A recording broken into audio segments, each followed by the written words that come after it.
সিরাজগঞ্জের বেলকুচি উপজেলার ৩ নং ভাঙাবাড়ি ইউনিয়নে ঐতিহ্যবাহী তামাই বহুমুখী উচ্চ বিদ্যালয়ে বার্ষিক ক্রীড়া প্রতিযোগিতা ও বিভিন্ন খেলাধুলায় অংশগ্রহণকারী বিজয়ী ছাত্রছাত্রীদের মাঝে পুরস্কার বিতরণ করা হয়েছে।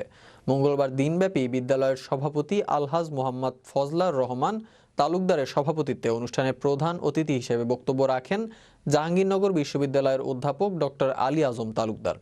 বিশেষ অতিথি হিসেবে উপস্থিত ছিলেন ৩ নং ভাঙাবাড়ি ইউনিয়ন পরিষদের সাবেক চেয়ারম্যান আলহাজ মোহাম্মদ শামসুল হক খান, বেলকুচি উপজেলা মাধ্যমিক শিক্ষা অফিসার এস.এম. গোলাম রেজা, সোহাগপুর সরকারি এস.কে. পাইলট মডেল উচ্চ বিদ্যালয়ের প্রধান শিক্ষক এস.এম. শহীদুর রেজা। অনুষ্ঠানে শুভেচ্ছা বক্তব্য রাখেন তামাই বহুমুখী উচ্চ বিদ্যালয়ের প্রধান শিক্ষক মোহাম্মদ আব্দুল হামিদ সরকার। এ সময় বিশিষ্ট সমাজসেবক আলহাজ বদিউজ্জামান বদিসহ অনেকে উপস্থিত ছিলেন।